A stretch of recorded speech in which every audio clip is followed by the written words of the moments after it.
بڑی ہی پیارا عنوان ہے اور بڑی ہی پیاری حدیث ہے۔ ابو ہریرہ رضی اللہ تعالی عنہ کہتے ہیں کہ انہوں نے حضور علیہ الصلاۃ والسلام سے دریافت کیا، یا رسول اللہ، من اسعد الناس بشفاعتک یوم القیامہ، قیامت کے دن آپ کی سفارش سے کون زیادہ حصہ پائے گا، کون زیادہ حصہ پائے گا؟ تو آپ صلی اللہ علیہ وسلم نے حضرت ابو ہریرہ کو فرمایا، لقد ظننت یا ابا ہریرہ الا يسألني عن هذا الحديث احد اول منك لما رأيت من حرصك على الحديث۔ ابو ہریرہ کو فرمایا آپ صلی اللہ علیہ وسلم نے کہ مجھے یقین تھا کہ آپ سے پہلے کوئی مجھ سے یہ حدیث نہیں پوچھے گا، ٹھیک ہے۔ حضور نے ابو ہریرہ کو کہا کہ تم سے پہلے کوئی مجھ سے یہ کوئی حدیث نہیں پوچھے گا، مجھے اس بات کا یقین تھا، کیونکہ میں دیکھتا ہوں کہ تمہیں حدیث کی بہت زیادہ لالچ ہوتی ہے، تم حدیث کو سیکھو، حدیث جو ہے وہ حاصل کرو، اس کو محفوظ کرو، تمہیں اس چیز کی بہت لالچ ہوتی ہے۔ تو پھر حضور نے جواب دیا، فرمایا اسعد الناس بشفاعتی یوم القیامہ من قال لا الہ الا اللہ، سب سے زیادہ خوش نصیب میری شفاعت سے قیامت کے دن وہ ہوگا کہ جس نے خالص دل کے ساتھ لا الہ الا اللہ کہا ہوگا۔ تو یہ دیکھیں کہ کتنی خوبصورت بات ہے۔ ابو ہریرہ رضی اللہ تعالی عنہ کا ایک خصوصی مقام ہے، اور عام طور پر یہ سوال پیدا ہوتا ہے کہ جی دیکھیں اتنے سارے بڑے بڑے جو ہیں وہ صحابہ تھے، تو بہت زیادہ حدیثیں ابو ہریرہ سے کیوں آئی ہیں رضی اللہ عنہ، اور باقی جو بڑے بڑے حضرات تھے انہوں نے روایت کیوں نہیں کی؟ تو اس کا ایک جواب تو یہ ہے کہ جو دیگر حضرات تھے وہ بڑے امور کے اندر، بڑے کاموں کے اندر وہ مشغول تھے، کہیں پر کوئی جہاد کی ذمہ داری ہے، کہیں کسی پر دعوت کو، کسی کو دعوت کے لیے بھیجا جا رہا ہے، اور مختلف جو ذمہ داریاں ہیں اسلامی ریاست کی۔ ریاست کا لفظ ویسے درست نہیں ہے، مسلمانوں کی جو اس وقت کا، اس کو دارالاسلام کہا جاتا ہے۔ تو مسلمانوں کا جو گھر تھا اس کے جو مختلف سیاسی، معاشرتی، معاشی، ٹھیک ہے، یہ جتنے بھی پہلو تھے اس کے اوپر وہ بڑے حضرات صحابہ ان کے اندر مصروف تھے۔ تو حضرت ابو ہریرہ رضی اللہ تعالی عنہ، تو ان کو بہت شوق تھا، اور وہ خود اس بات کو بیان کرتے ہیں حضرت ابو ہریرہ، وہ فرماتے ہیں کہ میرے انصاری بھائی کھیتی باڑی میں مصروف رہتے اور مہاجرین اپنے کاروبار میں، اور میں ہر وقت رسول اللہ صلی اللہ علیہ وسلم کی خدمت میں رہتا کہ آپ کوئی بات فرمائیں اور میں اس کو، یہ نہ ہو کہ میں اس کو سننے سے محروم ہو جاؤں۔ تو فرماتے ہیں ایک دفعہ حضور صلی اللہ علیہ وسلم سے میں نے بھولنے کی شکایت کی کہ مجھے بھول جاتا ہے۔ تو حضور نے اپنی چادر بچھائی اور اس پر کچھ پڑھا، اور پھر فرمایا ابو ہریرہ اس کو سینے سے لگا لو، اسے اپنے سینے سے لگا لو، اور اس کے بعد کہتے ہیں مجھے کوئی روایت نہیں بھولی۔ تو یہ سیدنا ابو ہریرہ رضی اللہ تعالی عنہ کی ایک خاص میدان تھا۔ اس سے یہ مطلب نہیں ہے کہ ابو ہریرہ باقی صحابہ سے افضل ہیں، ایسا نہیں ہے، یقیناً خلفائے راشدین جو ہیں وہ سب سے زیادہ افضل ہیں، اور خلفائے راشدین کے اندر پھر ابو بکر رضی اللہ تعالیٰ عنہ کا سب سے بلند مقام ہے۔ اسی طرح سیدنا علی رضی اللہ تعالیٰ عنہ علم کے اندر، تفسیر کے اندر ایک پہاڑ ہے، اور ان کا بہت بڑا ذخیرہ ہے جو ان کے شاگردوں نے ان سے نقل کیا، تفسیر میں، فقہ میں ان کے بہت آراء ہیں، ٹھیک ہے۔ لیکن جو ابو ہریرہ رضی اللہ تعالیٰ عنہ ہے، یہ حدیث کو لکھنے پر جو ہے ان کا ذوق تھا، اس لیے ان سے انہوں نے بہت زیادہ حدیثیں بیان فرمائی، اور اس حدیث میں بھی حضور علیہ السلام کے یہ لفظ بتا رہے ہیں کہ آپ نے ابو ہریرہ کو یہ کہا کہ مجھے گمان تھا، یقین تھا کہ آپ ہی میرے سے اس حدیث کے بارے میں پوچھیں گے۔ اور اس کے اندر یہ بھی دیکھیں کہ حضور علیہ السلام کا تعلق ابو ہریرہ سے کس طرح کا ہے، آپ کس انداز میں ان سے بات کر رہے ہیں۔ یہ استاد اور شاگرد کا تعلق، نبی کا اپنے امتی سے جو تعلق ہے وہ کتنا خوبصورت، کتنے اعلیٰ اخلاق، اور کس قدر جو انسانی جذبات ہیں اس کا اس کے اندر خیال رکھا گیا ہے کہ حضور علیہ الصلاۃ والسلام سیدنا ابو ہریرہ کی حوصلہ افزائی کر رہے ہیں کہ آپ کو خوبصورت الفاظ میں آپ کا تذکرہ فرما رہے ہیں، اور اس کے بعد پھر وہ بات بتاتے ہیں۔ تو اس سے یہ پتہ چلتا ہے کہ شاگرد سے جو تعلق ہے وہ کتنی اہمیت رکھتا ہے۔ تو اس کے بعد اگلا باب لائے ہیں امام صاحب، کیف یقبض العلم، علم کو کیسے اٹھایا جائے گا، قرب قیامت علم کو اٹھا لیا جائے گا تو کیسے اٹھایا جائے گا۔ تو اس حدیث کو، اس باب کو امام بخاری نے شروع کیا ہے عمر بن عبدالعزیز کے ایک فرمان سے، جو کہ عمر بن عبدالعزیز جو ہیں وہ تابعی ہیں، ٹھیک ہے، تابعی ہیں، اور ان کو علماء کہتے ہیں کہ ان کی جو خلافت ہے وہ خلافت راشدہ ہے، ٹھیک ہے، نبی علیہ الصلاۃ والسلام کے منہج پر انہوں نے خلافت جو ہے وہ قائم فرمائی، خلافہ علی منہاج النبوہ تھی۔ تو وہ انہوں نے، ان کا ایک فرمان ہے، انہوں نے ایک آدمی ہے جس کا نام ہے ابو بکر بن حزم، ان کی طرف ایک خط لکھا، پیغام لکھا، اور فرمایا انظر ما کان من حدیث رسول اللہ صلی اللہ علیہ وسلم فاکتبہ، دیکھو حضور علیہ السلام کی جو احادیث ہیں انہیں لکھ لو، فإنی خفت دروس العلم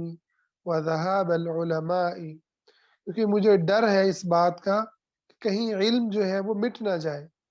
اور علماء چلے نہ جائیں، یعنی وفات نہ پا جائیں۔ ولا تقبل الا حدیث النبی صلی اللہ علیہ وسلم، اور تم اس سلسلے میں صرف نبی علیہ السلام کی احادیث کو ہی قبول کرنا۔ ولیفش العلم، اور علماء کو چاہیے کہ علم کو پھیلائیں۔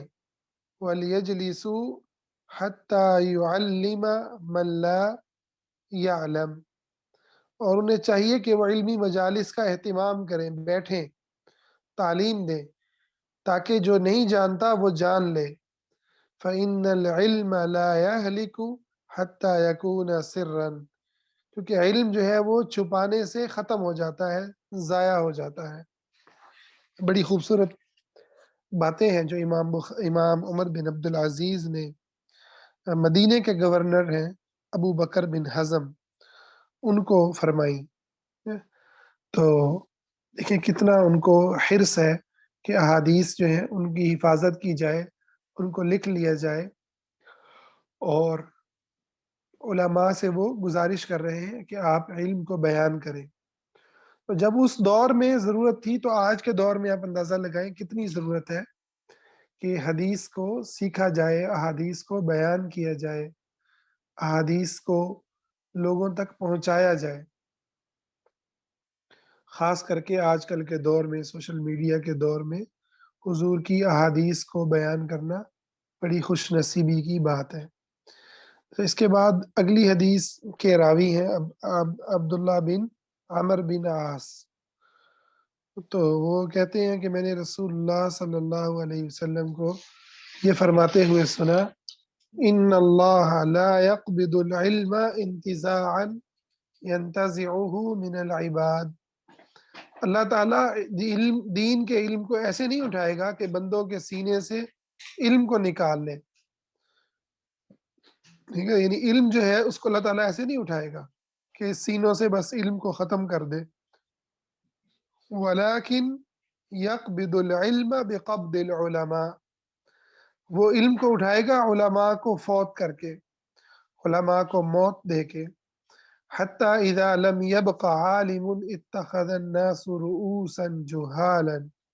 یہاں تک کہ جب کوئی عالم باقی نہیں رہے گا تو لوگ جاہلوں کو اپنا رہنما بنائیں گے۔ فَسُئِلُوا فَأَفْتَوْا بِغَيْرِ عِلْمٍ فَضَلُّوا وَأَضَلُّوا،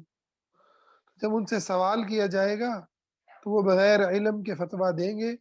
خود بھی گمراہ ہوں گے، دوسروں کو بھی گمراہ کریں گے۔ تو یہ حدیث جو ہے وہ علم کے اٹھائے جانے کو بیان کر رہی ہے کہ علم کیسے اٹھایا جائے گا۔ تو آج بھی دیکھیں کتنے بڑے بڑے علماء ہر سال ہم سنتے ہیں ان کی وفات کی خبریں، بڑی تکلیف دہ ہوتی ہیں۔ اگر ہم حدیث کے میدان میں دیکھیں، عالم عرب کے اندر امام البانی گزرے ہیں، آج کل کے پچھلے چند دہائیوں کے ایک بہت بڑے ان کا نام ہے، جنہوں نے حدیث کے فن پہ کام کیا، بڑی خدمت کی۔ لیکن آپ دیکھیں کہ کوئی دوسرا بندہ ان کے لیول کو، ان کی جگہ کو پر نہیں کر سکا، اور اس کو وہ مقام نہیں مل سکا۔ تو علماء کی وفات جو ہے اس سے بڑا نقصان ہوتا ہے، اس لیے کہتے ہیں موت العالم موت العالم۔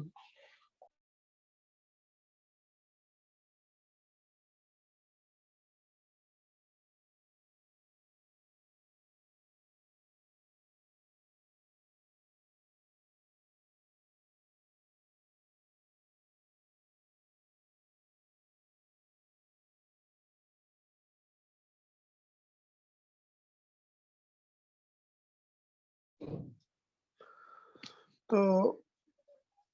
نبی علیہ الصلوۃ والسلام نے اس کا جو تذکرہ کیا کہ علماء کی موت سے پھر جہالت جو ہے وہ پھیل جائے گی، تو اس میں ایک بڑا جو ہے وہ اس چیز کی طرف وہ ہے کہ آپ اپنے معاشرے میں آپ کے پاس کوئی عالم موجود ہو تو اس سے ضرور علم کو سیکھیں اور علم کو پھیلائیں، تاکہ جب وہ عالم جائے تو اس کے پیچھے کوئی شاگرد تیار ہو، ٹھیک ہے، جو پھر اس کے علم کو آگے لوگوں تک پہنچانے والا ہو۔ آپ دیکھیں ڈاکٹر اسرار صاحب دنیا سے گئے تو ڈاکٹر اسرار صاحب کی جگہ کوئی پر نہیں کر سکا، کہ احمد دیدات گئے تو احمد دیدات نے اپنا شاگرد تیار کیا، ڈاکٹر ذاکر نائک، ماشاءاللہ وہ اللہ نے ان سے کام لیا، ٹھیک ہے۔ تو اس طرح سے ہر جس آدمی کو اللہ نے کوئی صلاحیت دی ہے اسے چاہیے کہ بس وہ خالی جو ہے نا وہ تقریریں یا ویڈیوز نہ بنائے، بلکہ کچھ ٹھوس کام بھی کرے، کچھ شاگرد بھی تیار کرے جو اسی طرز پر، اسی انداز میں اس کی حکمت کو، اس کے علم کو لے کر کے آگے چلتے رہیں۔ اچھا جی، اب ہم اس کے بعد امام بخاری دوبارہ پھر عورتوں کے حوالے سے متوجہ ہوتے ہیں اور یہ باب باندھا ہے، حل یجعل للنساء یوما علی حدۃ فی العلم، کیا عورتوں کے لیے علیحدہ دن مقرر کیا جا سکتا ہے؟ اور اس حدیث کو ابو سعید خدری رضی اللہ عنہ روایت کرتے ہیں، کہتے ہیں قال النساء للنبی صلی اللہ علیہ وسلم، عورتوں نے ایک دن حضور سے کہا صلی اللہ علیہ وسلم، غلبنا علیک الرجال فاجعل لنا یوما من نفسک، کہ مرد آپ سے فائدہ اٹھانے میں ہم سے آگے بڑھ گئے ہیں تو آپ ہمارے لیے ایک دن مقرر فرمائیں۔ فوعدہن یوما لقیہن فیہ فوعظہن وامرہن، تو آپ نے ان سے وعدہ کیا کہ ایک دن میں تم سے ملاقات کروں گا، ہفتے میں ایک دن یا مہینے میں ایک دن، واللہ اعلم، اس کی تفصیل اس حدیث کے اندر بیان نہیں ہوئی۔ تو آپ نے کوئی دن مقرر فرمایا ان کے ساتھ، اس میں آپ انہیں نصیحت فرماتے اور انہیں شریعت کے احکام بتاتے۔ فکان فیما قال لہن، اور آپ نے اس ان جو دن تھا جو آپ نے عورتوں کے لیے مقرر کیا، اس میں جو آپ نے باتیں بیان فرمائیں ان میں سے ایک بات یہ تھی، ماشاءاللہ یہ بات کتنی خوبصورت ہے، فرمایا ما من کن امرأة تقدم ثلاثة من ولدها الا كان لها حجابا من النار، کہ تم عورتوں میں سے اگر کوئی کسی عورت نے بھی 3 بچے آگے بھیج دیے، یعنی 3 بچے اس کے فوت ہو گئے، تو وہ بچے اس کے لیے دوزخ کی آگ سے پردہ بن جائیں گے۔ فقالت امرأۃ واثنین، ایک عورت نے پوچھا کہ اگر کسی کے 2 بچے فوت ہوئے ہوں، تو آپ نے فرمایا واثنین کہ وہ دو بھی ان کا بھی یہی حکم ہے، ٹھیک ہے، ان کا بھی یہی حکم ہے۔ تو وہ بچے کہ جو بالغ ہونے سے پہلے فوت ہو جائیں، ان کے بارے میں آپ صلی اللہ علیہ وسلم جو ہے وہ خوشخبری آپ نے اس پروگرام کے اندر اس وقت میں آپ نے عورتوں کو دی کہ وہ ان کے لیے جہنم سے نجات کا ذریعہ بن جائیں گے۔ اچھا، اس کے بعد جو ہے ابو ہریرہ رضی اللہ تعالیٰ عنہ ہی روایت کرتے ہیں نبی علیہ الصلوۃ والسلام سے، آپ نے فرمایا کہ 3 بچے جو بلوغت کی عمر کو نہ پہنچے، ٹھیک ہے، یعنی بلوغت سے کا تفصیل یہاں پر بیان ہوئی، لم یبلغ الحنث، ٹھیک ہے، جو گناہ کی عمر کو نہ پہنچے، یعنی جس کے اندر انسان کا گناہ اور نیکی لکھی جاتی ہے بلوغت کے اندر، کیونکہ بالغ ہوتا ہے تو بچے کے پھر نیکی اور برائی لکھی جاتی ہے۔ تو اگر وہ 3 بچے فوت ہو جائیں تو وہ اس کے لیے جہنم سے نجات کا ذریعہ بن جائیں گے۔ اچھا، اس سے یہ بھی پتہ چلتا ہے کہ عورتیں حضور علیہ الصلاۃ والسلام کی مجالس میں بھی شامل ہوتی تھیں، ٹھیک ہے، اور لیکن کچھ ایسی چیزیں ہوتی ہیں، تو لازمی بات ہے کہ عورتوں کو جس میں الگ سے وقت کی ضرورت تھی، الگ سے ضرورت تھی کہ وہ آپ صلی اللہ علیہ وسلم سے ایسے مسائل جو عورتوں سے تعلق رکھتے ہیں وہ پوچھتی۔ جیسے مجھے ابھی بھی ایک حدیث یاد آ رہی ہے، ایک عورت نے پوچھا کہ کیا عورت کو احتلام ہوتا ہے؟ تو آپ صلی اللہ علیہ وسلم نے کہا ہاں بالکل، جیسے آدمی کو ہوتا ہے ایسے عورت کو بھی احتلام ہوتا ہے۔ تو وہ آپ صلی اللہ علیہ وسلم سے اپنے جو ذاتی مسائل ہیں وہ پوچھا کرتی تھی، جو پاکی ناپاکی، طہارت اور دیگر زندگی کے معاملات سے تعلق رکھتے ہیں، ٹھیک ہے۔ تو اس پر آپ صلی اللہ علیہ وسلم نے ان کے لیے الگ وقت کو بھی متعین فرمایا۔ آپ یہاں سے اندازہ لگائیں کہ عورتوں کی تعلیم کا کس قدر حضور علیہ الصلوۃ والسلام نے اہتمام فرمایا، اور عورتیں کس طرح کا حضور علیہ الصلوۃ والسلام سے خوبصورت تعلق رکھتی تھیں۔ وہ کہنے لگی کہ مرد آگے بڑھ گئے ہیں، مرد زیادہ آپ سے سیکھ رہے ہیں۔ تو آپ نے عورتوں کو یہ نہیں کہا کہ تم تو بس چار دیواری میں رہو، تمہیں کیا ضرورت ہے علم سیکھنے کی۔ آپ ذرا اندازہ لگائیں نا، ہمارے ہاں قرآنی آیات کو اور احادیث کو کتنا جو ہے غلط انداز میں لیا جاتا ہے، ٹھیک ہے۔ تو نہیں، بس عورت جو ہے وہ گھر کے اندر رہے، اس کو باہر نکلنے کی کیا ضرورت ہے؟ ویسے وہ بازاروں میں جائے، وہ رشتہ داروں میں جائے، وہ ساس سسر کے ساتھ جو ہے وہ ان کے کاموں کے اندر باہر جا رہی ہے، ساری دنیا کے کام کر رہی ہے، لیکن اپنی ذات کو جب وہ وقت دے گی نا، اپنی ذات کو وقت دیتی ہے تو وہ بندے کو برداشت نہیں ہوتا، وہ اس کلچر کو برداشت نہیں ہوتا۔ ہاں، بندے کے کام وہ کر رہی ہے تو ٹھیک ہے، گھر کے کام کر رہی ہے تو ٹھیک ہے، ٹھیک ہے۔ تو لیکن جب اپنے آپ کو ٹائم دے رہی ہے، اپنے لیے وہ وقت نکال کر بیٹھی ہے، تو جو آدمی ہے، جو معاشرہ ہے، جو کلچر ہے، وہ اس کو گھور گھور کے دیکھنا شروع کر دے گا، کبھی اس کو فتوے دے گا، کبھی اس کو جو ہے وہ تانے دے گا، کیونکہ اپنے آپ کو ٹائم دینا عورت کی کے لیے جو ہے وہ قبول ہی نہیں کیا جاتا ہمارے کلچر میں، کہ عورت جو ہے وہ اپنی ذات کو ٹائم دے۔ مرد کے ساتھ بھی یہی کہانی ہے تقریباً، ٹھیک ہے، لیکن مرد چونکہ طاقتور ہوتا ہے تو بہت سے مرد اپنی منمانیاں، اپنے شوق، اپنی چیزوں کو پورا کرتے ہیں، لیکن خواتین کی زندگی کے اندر یہ ایک بڑا تکلیف دہ معاملہ ہے ہمارے کلچر میں، کہ وہ کوئی ایسا کام کرے کہ جس سے ان کے بچے یا خاوند یا سسرال کوئی بھی اس کو فائدہ نہ ہو ڈائریکٹ، ہے نا، اس کی اپنی ذات کو کوئی فائدہ ہو، تو یہ بات جو ہے وہ ہمارے معاشرے کے اندر قبول نہیں ہوتی۔